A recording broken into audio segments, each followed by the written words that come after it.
I don't have a lot to say about every single film on this long list, so I'm going to skip around a little bit. Part 1, we'll go through my top 10, and then we'll go down to the bottom of the list and work our way back up. Jonathan Glazer had a short film called The Fall. Safdie's made one called Goldman vs. Silverman with Adam Sandler. I really like that one.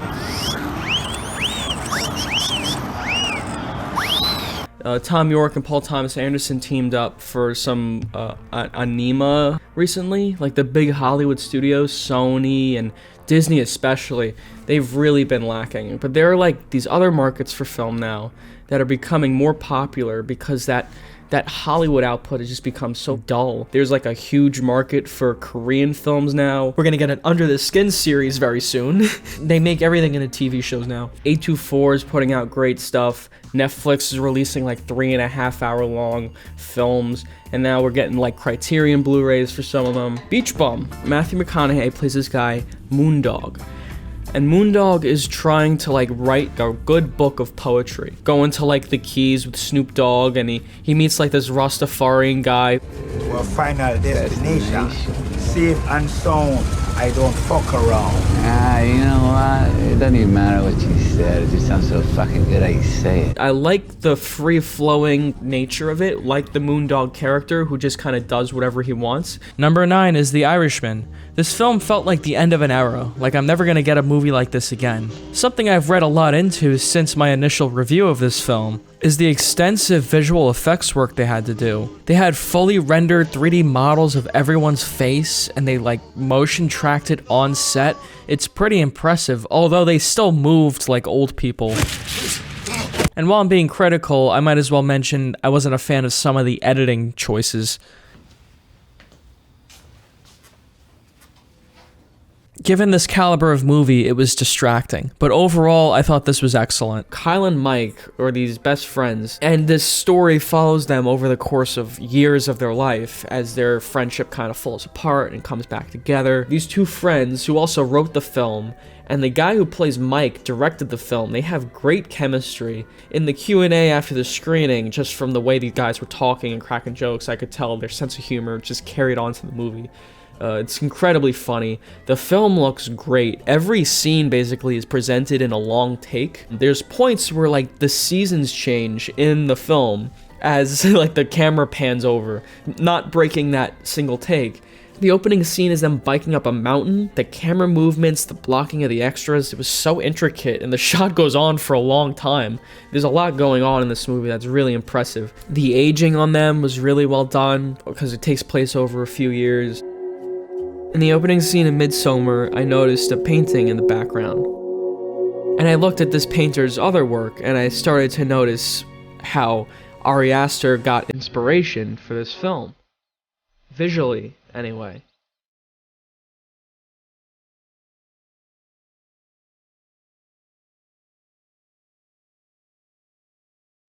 It's fitting as the world of Harga is told to us mostly through paintings, illustrations, and murals. Stuff in the background. Many of the most horrifying parts of Midsommar are the things you notice in the background. The cult aspect, similar to Hereditary, but here it feels more fleshed out and more part of the story. The cult aspect was the most interesting part for me, and how these people were able to manipulate Dani and her friends into being part of this weird ritual. They look down on like the outsiders. They see themselves as like this perfect breed of people. The actual horror aspects bury so much deeper than like a jump scare stupid movie. There's like the relationship allegories which everyone talks about. There's a lot about the people of Harga that are appealing to someone like Dani, who had experienced a tragedy in her life and was like very emotionally vulnerable. There is a community and predictability to them. In Harga, you're part of a whole, and that brings people like Dani comfort. I love the opening mural of this movie and how it tells the story of the entire film. You even see the sun is very similar to Christian's face at the end of the movie. Number 6 is Uncut Gems. This movie really stuck with me long after seeing it. I thought it was excellent. The Safdie brothers really know how to get great performances out of people. It's entertaining, it's funny, it's really intense. The last half especially is when it goes back to that good time, anxiety-fueled fucking filmmaking. There's lots of really cool camera choices and lighting choices. Once Upon a Time in Hollywood, Bruce Lee's scene was funny as hell. It goes in line with the whole point of the movie, which is like this mockery of Hollywood and these stars, which we've kind of idolized at this point in our culture. But really, they had their own problems. They're not perfect. They're fucking alcoholics. They have egos. They're assholes. Except for Sharon Tate, who in this film represents this idealized version of Hollywood, this perfect, beautiful person. My favorite scene in the film is the start of the third act, the final night. The tone was fun up to that point, but there's this sense of dread that starts to build up as we get closer to that night, and the Rolling Stones is playing a bass. It could go either way. It was satisfying because it felt like the whole film was building up to this moment, and like this was when the payoff was gonna start. And the payoff was unexpected, hilarious, and actually kind of bittersweet. There's these long shots of them driving on the street, tons of period cars lined up in a row. The period aspect of this movie was so meticulous and well done. The use of music, a lot of it coming from the radio. It uses real radio commercials from the time. Huge, luscious, creamy root beer float. Well, if you haven't tried one with mug root beer. Just all the cinematography choices, the lighting choices, the Dutch angles were fun. A very, very French film. It's got armpit hair and all, called Portrait of a Lady on Fire. This film is intentionally very scaled back. It takes place in a couple of cramped rooms. When they have these romantic scenes, they have to hide behind a cliff. How they were trapped in these households and trapped in these structures that they couldn't escape from. You're trapped in the world you're in, the time you're in. Climax. It's so well crafted, and the camera movements of rotating, going on the ceiling and hovering over people and going upside down. It's fucking crazy. You don't know where you're going. Deep down in my brain, I knew what I was watching is actually really effective. Regardless of the disturbing content of it, it's really impressive how this film was made. The performances are all excellent. The characters are presented in this way where they just feel like real people, and they have their own things going on that just happens to carry over into this night. And it all comes to a head when someone doses the punch they're drinking. And that's when the film really goes off the rails and everyone's emotions become heightened. The loud techno music, too, it's like the most effective horror movie I think I've seen this year, is this. All of these actors were also very experienced dancers, and a lot of this movie focuses on their dance numbers, and these musical sequences are so good, and Sophia Boutelle in this movie is excellent. Then, number 2, we got waves. Abusive relationships, cancer. These are all things that someone struggles with, that you know. It's not manipulative, and the film's just trying to be, I think, relatable. I like the drama of the film. I like all the crazy directions this story goes in that you don't see coming, and how that life and how these societal pressures can really break a young person down to a point where they become dangerous. They're this ball of insecurity and rage, and they take it out on people. Trey Edward Schultz directed this movie, and it felt very personal. He also edited the movie. The changing aspect ratios has been part of his style for a while. It was in It Comes at Night as well. When the movie goes to 4:3, the handheld started to become more present. And then when the movie was completely on letterbox, the camera was a little more steady and the movements were more rigid. And the story goes in so many different directions, and the editing really guides you along and gives it a sense of energy and continuity. The licensed music really helps with that too. I think this movie has an excellent soundtrack. Magnify, magnify, lift it on high. It feels totally organic to what you're seeing, and it fits the film really well. My number 1 is The Lighthouse, one of the most original and captivating films I've seen in a long time. Despite being 4:3 and black and white, this film has entranced audiences all over the world and has become a breakout hit.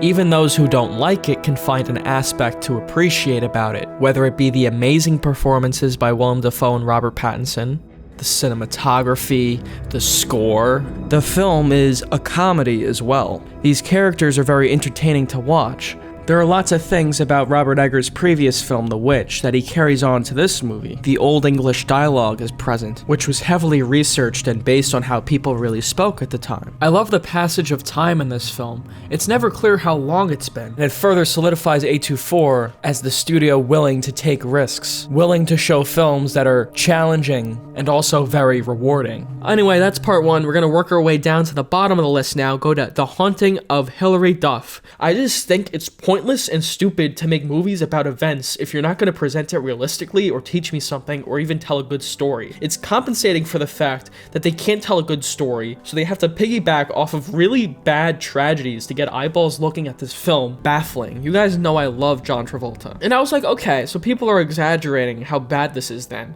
But no joke, Travolta is awful. Who by the way, his name is Moose.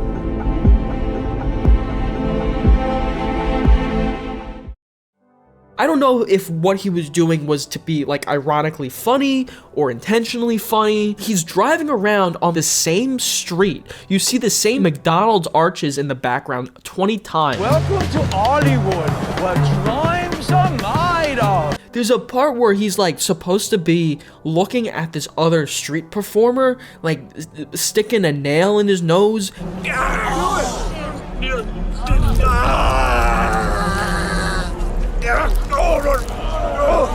But it's clear that they didn't shoot it on the same day at all. Then you have this guy, he's like the movie star that the Fanatic, John Travolta, is trying to follow. I'm going to a party tonight with Hunter Dunbar. Really? So Travolta's stalking this guy, stalks him to his house. He gets tied to the bed by John Travolta. He's like trying to get Travolta to let him go, and eventually Travolta does. And then he shoots Travolta in the head. I was like, what the fuck? Hello, privilege. It's me, Chelsea. This short documentary about Chelsea Handler confronting her white privilege. Feel free to edit this out, because I'm like really embarrassed to be here with you, because this is just another example of white privilege, using your white privilege, and what are you gonna do with it other than come into this space and take? They include that to be like, oh, see?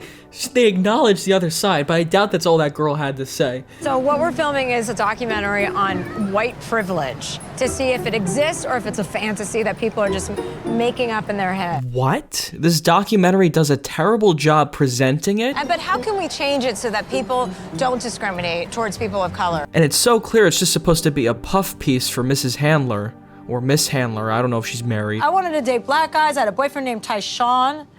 And Tyshawn ended up being a drug dealer, so that wasn't ideal. Hellboy. Not the Guillermo del Toro one. I wish. It's the David Arbor one. The makeup is drooping down David Arbor's face the entire movie. He has no upper eyelids. I find it very hard to find something to like in this new Hellboy. It's clearly trying to go for a Deadpool market, as Hellboy's humor is more self-aware and ironic. The film takes place in somewhat the real world, but sometimes there's just like giants hanging out in a field for some reason. Marvel has set a new standard for these superhero films. Avengers Endgame is a pretty epic film in terms of scale. Disney has the kind of money to pull it off. This new Hellboy doesn't. The visual effects are really inconsistent. The action scenes are boring. There are some characters that are really annoying. The soundtrack doesn't fit the film at all. It doesn't have a good sense of humor. The makeup and creature design is bad. The film was a huge failure and totally ruined the Hellboy brand. Guillermo del Toro definitely made those two films into something special, and there are still creature designs and moments that stay in my brain, as opposed to this film which I just watched yesterday and I can barely remember. There's another Travolta masterpiece called The Poison Rose. So why don't we do this? I'm staying at the Lone Star Motel. I get they made billions of dollars, I understand, but I mean if in terms of artistic integrity, they should be embarrassed. This movie was a big bomb. This film not only killed the X-Men franchise, but Fox just gave up. They just went, screw it, give it to Disney now. One of the worst villains maybe in any film. She's so poorly defined and not memorable and not intimidating. It was like some generic Invasion of the Body Snatchers type film. Then we got Six Underground, the newest hit from Michael Bay. 2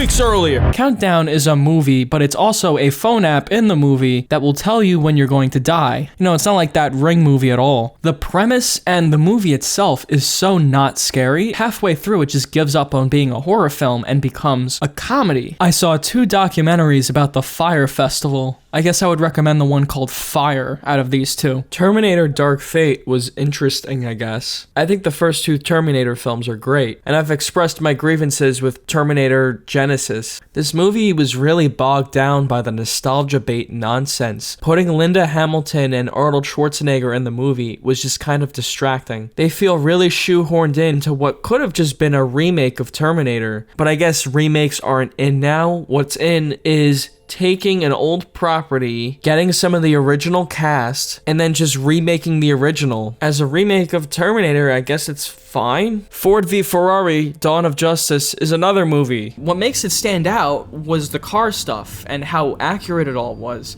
They even recorded sounds from a real GT40. So many characters are wasted, like John Bernthal's in this, and he's barely in it. This new Spider-Man film was not nearly as good as the Spider-Verse film from the previous year. I did really enjoy Jake Gyllenhaal as Mysterio, and he plays him very goofy. It's just most of the creative stuff is done during the visual effects sequences. Tom Holland pulls the whole thing together because he does play a very good Peter Parker. The Shazam film was fantastic, and we had the director David F. Sandberg on the podcast, and he was great. He's the director of the Lights Out short film and the feature. He directed films on YouTube. He posted them on YouTube. And now look how far he's come. I also saw The Art of Self-Defense, starring Jesse Eisenberg. And what I thought was going to be just like a standard karate movie turned out to be more about a piece of how these like senseis are sociopaths, how they're like taking people who pay them money and making them do terrible things to each other and to other people. But at the same time, I kind of wanted a straightforward karate movie, and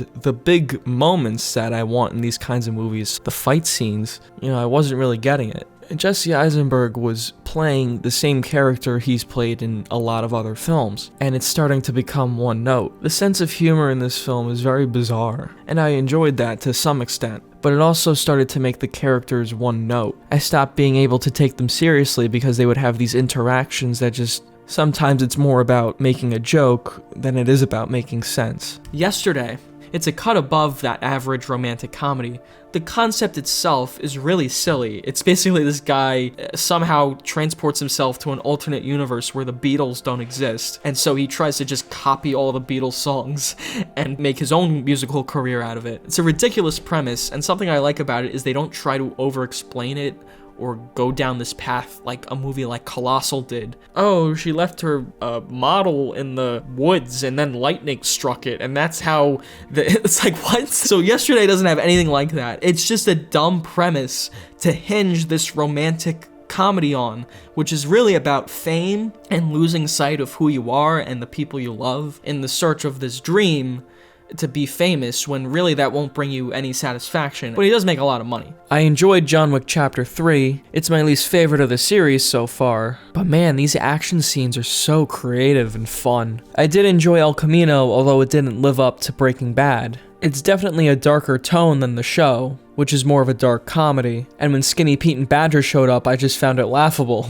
I don't know how much you'd get out of this if you haven't seen Breaking Bad, which is not how I feel about Better Call Saul. Despite being based on Breaking Bad, Better Call Saul totally stands on its own. High Life was a weird sci-fi sex thriller, pretty good. I think I was expecting more from 1917 in terms of the story and the characters, but what Roger Deakins was able to pull off here is pretty impressive. Too Old to Die Young is a miniseries directed by Nicholas Winding Refn, so I was looking forward to this one, and I did really enjoy it. The pacing is very slow, and I genuinely feel it could have been cut down to a shorter amount of time, and the story does kind of fizzle out toward the end. It's unconventional in a lot of ways. Knives Out was pretty entertaining. It's clever, very funny. I enjoyed all the performances, especially Daniel Craig. Chinese film called Shadow. Stunning set design. I really like the desaturated look of this movie. The Farewell is a movie about so many things. Putting your own life goals in front of your family, the clash between Eastern and Western culture. There aren't a lot of movies like it. Half of the movie is in Chinese and the other half is in English, further showing just how much this character misses home and how she feels out of place. I had friends from China in like college, and I can't even begin to imagine what it must be like to go from Hong Kong and have to adjust to America.